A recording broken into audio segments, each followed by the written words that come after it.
পশ্চিমবংগত মমতা বেনাৰ্জীৰ তৃণমূল আৰু বিজেপিৰ প্ৰচণ্ড মাৰপিট। তৃণমূল কংগ্ৰেছৰ প্ৰতিবাদী সমদলত আক্ৰমণ প্ৰত্যাক্ৰমণ, বিজেপিৰ বিৰুদ্ধে আক্ৰমণৰ অভিযোগ উত্থাপন কৰিছে মমতা বেনাৰ্জীৰ দলে। এটা ধৰ্ষণ আৰু হত্যাকাণ্ডৰ বিৰুদ্ধে তৃণমূল কংগ্ৰেছৰ মমতা গোটৰ প্ৰতিবাদ ন্যায়ালয়ৰ অনুমতি সাপেক্ষে উলিয়াইছিল প্ৰতিবাদী সমদল। সেই প্ৰতিবাদত বিজেপি কৰ্মীয়ে বাধা দিয়াৰ অভিযোগ উত্থাপন হৈছে।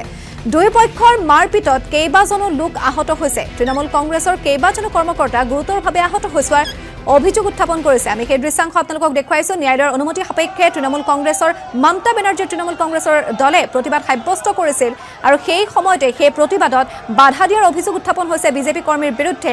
কেৱল মাত্ৰ বাধা দিয়াই নহয়, মাৰপিট কৰাৰো অভিযোগ উত্থাপন কৰিছে।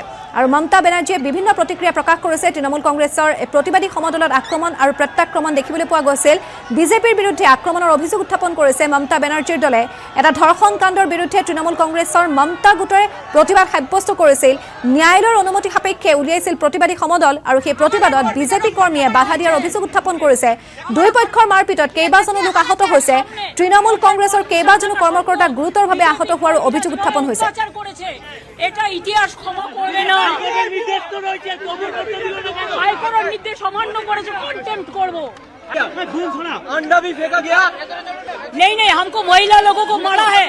हमारा कोर्ट का परमिशन था, हमारा हाई कोर्ट से परमिशन था, तब भी वो बीजेपी हमारा एरिया में भी सुबह में हमको थ्रेट किया, बाइक करके रैली करके पूरा रास्ता में माइक बजाया। हमारा महिला लोगों को भी मारा है, पीटा है, सबको खून निकल रहा है। हम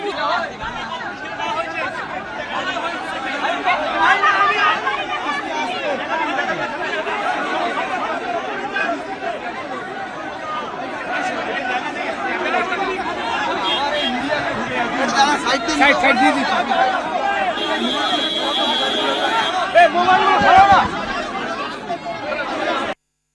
have stopped midday meal, the egg. Children are not available. That egg, it is available only the BJP workers. They are looting it, misusing it to all the political parties. দিদি হাইকোর্টের নির্দেশে আপনাদের যে মিছিল আসছিল সেখানে কিন্তু অন্য পার্টি বিজেপির একটা মিছিল আসছিল, একটা নয় একাধিক মিছিল, এবং সেটা পুলিশ সেটা অ্যালাউ করলো। কি বলবেন? Because police have become the BJP organ.